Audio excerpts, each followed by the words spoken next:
All right, people. So, my boy Justin just sent me over a new weird type of horror thing, motion detected. All right. So, it is written and directed by Justin Gallaher and Sam Roseme. Um, yeah, they also produced the film and it's executive produced by Matthew Lesher and Joe Poletto. Bo Bodie handled the music.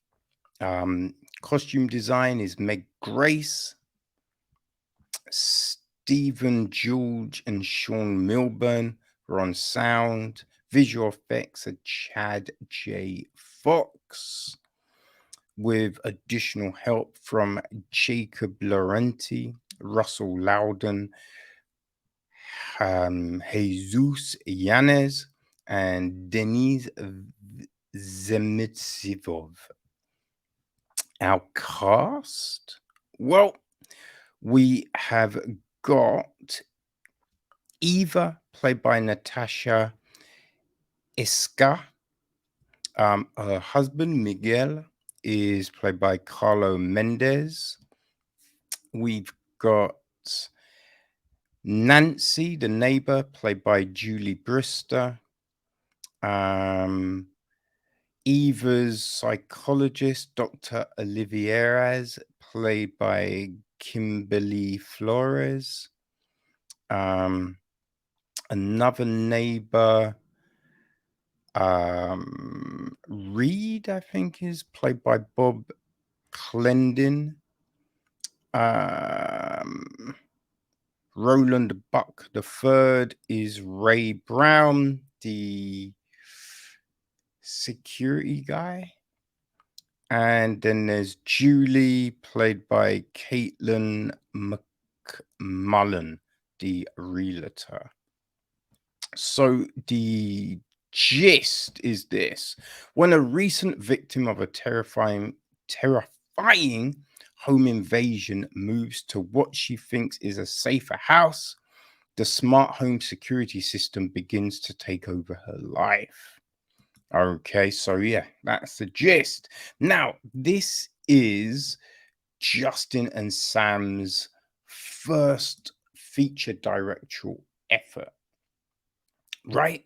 So, I think that plays into this. Like, story, like the idea of this smart home going insane kind of thing. That's, it's not a bad idea. Like, we've had similar things, out there, but it's solid. It's a solid, concept to build on. I think, yeah, we're getting smart houses, right? You can do all manner of things with apps and all of that. So yeah, makes sense. Now, the film, there are a few places it kind of falls down a little bit, right? There's a bit where the realtor is in the house, it's locked, but she still gets the door open, which is just like, okay, right? What's the deal? Because no one else can open the door when it's locked, but she could open the door, right? That doesn't necessarily make sense. So there's a few bits like that. I think the biggest thing here, why does Eva not just leave? Right? Why doesn't she just get a hotel? Right? That's the big question that never really gets answered. Because you'd assume that's the most sensible thing, right? That's where you would go. Also, you'd kind of assume that Miguel, because like he knows what the situation is before they move in. There's no, like, you're not just suddenly getting, you know what I mean? So it's like, don't move until everything is sorted, or go to a hotel before you go to the yard, right? So just that kind of aspect of the story doesn't necessarily make any sense, right? You're a little bit, hmm. And with someone who has gone through such an experience as Eva, right? She's freaked out at first, but then she's okay, right? Which doesn't really, you kind of scratch your head a little bit, right? But then when security guard drops a little something, it's just kind of like, oh, well, yeah, okay. And you just think, I don't know if someone in that state is buying it, right? I don't think, someone's going to buy an easy excuse, right? You're just going to be like, hold the fuck on. Nah, no, no, no, no, no.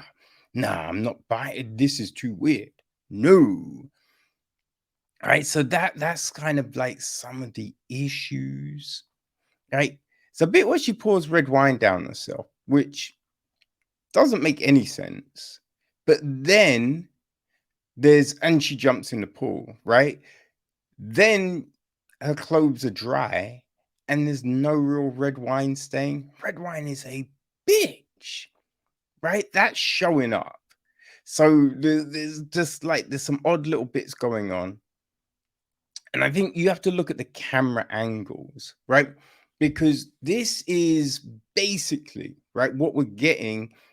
It's not found footage, but it's like a lot of the scenes were meant to be viewing through video camera footage.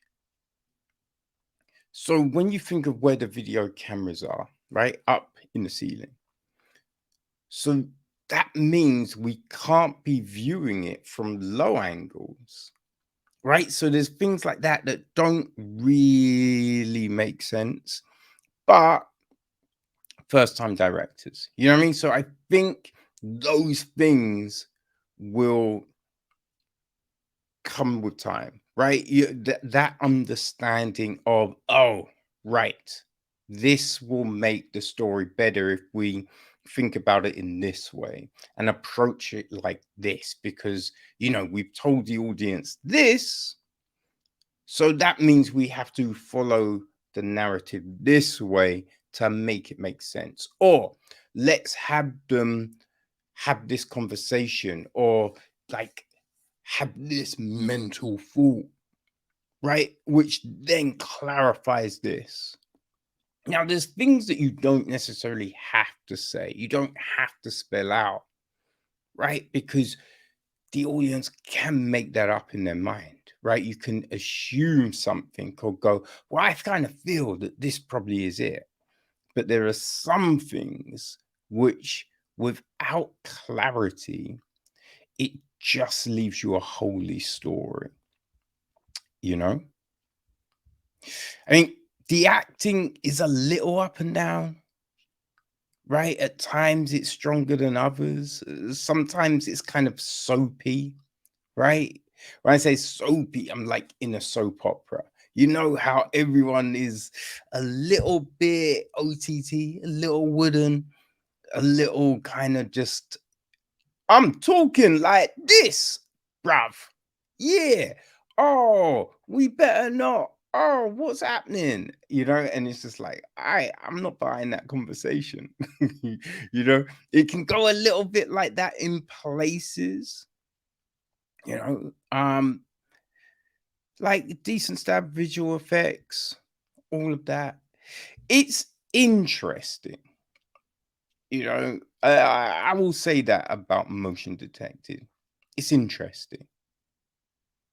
Maybe could have been a little shorter. It's only 80 minutes, but I'd say a little shorter, right?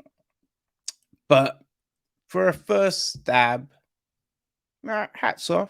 Always, mad respect for people that like follow their dreams, you know? Definitely will keep an eye and see what these dudes do next. You know what I mean? Like, this isn't a home run for me, but those horror fans, right? People that consume this on the reg, yeah, I think they're more open, right? They look, there's people that love things like The Room, right? So, hey, I'm sure Motion Detective will find an audience, right? It is out tomorrow, right? It's out on the 19th. So you can get it from all the usual spots, information on the website, people. So if you want to check out Motion Detective, hey, go fill your boots.